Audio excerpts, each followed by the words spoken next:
Where were you the day Pearl Harbor was invaded? I was in Fort Leonard Wood, Missouri. So you were already drafted into the Army before we were attacked? Yeah. Okay. I guess you did basic training? Yeah. Where'd you do that at? We did the most of it in Fort Leonard Wood, Missouri. Okay. And then what happened after basic training? Well, we were sent to an outfit out in Washington State, Camp Murray, and we got some more training there, and then we shipped out to Alaska. Shipped out to Alaska? Yeah. And we're there, you said it was there from 42 to 44 probably? To the latter part of 44. Okay. Were you with the same unit the whole time you were in? But that was what? Were you in the same unit? Or yes. Same outfit the whole time you were there? 813th Aviation Engineer Battalion. Say that again? 813th Aviation Engineer Battalion. Okay. Our unit was mainly for building airstrips. Airstrips? For bombers and fighters. Okay. And you were up in Alaska in the Aleutian Islands? Yeah. Yeah, first we had to get rid of the trees and the bush. And then we would level off the ground. You'd have to make you had to have some surveying knowledge. You had to slope that ground where the water run off. See? In other words, you made a crown, and then you went downhill from there. See? And then in addition to the trip, we'd have taxiways where you had to get the planes off, and then you had revetment. What you call revetment, where you park the plane. And we needed those surrounded by earth bunkers to keep. If we did get attacked, there wouldn't be so much damage. Tell me again the islands that you were on. I was on Adak, and I was on Mchitka in the Aleutians. Was your island ever attacked by the Japanese while you were there? Oh yeah. Yeah. Did that happen quite a bit, or on rare occasions, or every once in a while? Well, when we first got to the island, it happened almost every day. Really? But after we got our planes in, they wouldn't come back for a while. Now, how long was it you were put on the island, and then you got your planes there? I guess they would come once you had the airstrip down? Yeah, they came before we got it finished and bomb it. And punch holes in it, you know. So then you'd have to go back and repair all that? Yeah.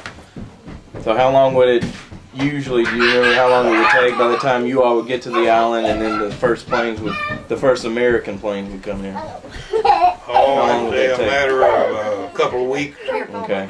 Did you see some heavy attacks from the Japanese, or? Not real heavy.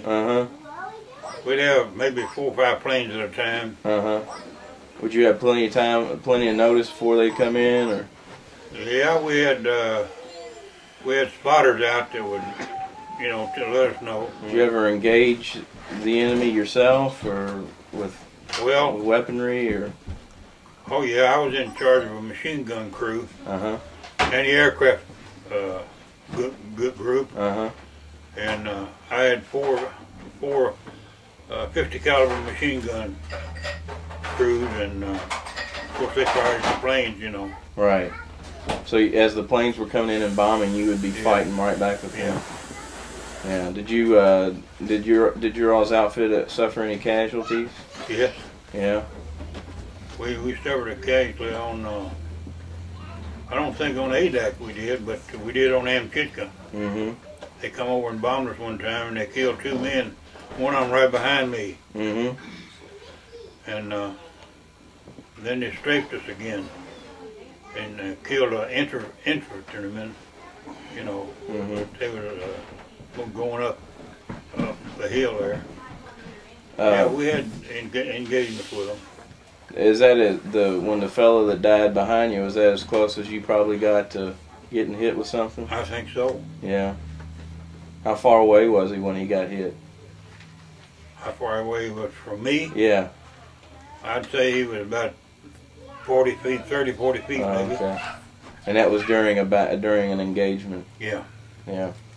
But those engagements would lessen once you got your planes on that island. Then they would stop. Yeah. Yeah. Because we had planes patrolling all the time. Mm-hmm. Especially after you get your airstrip down, where they could stay there and they could just go out and patrol the island.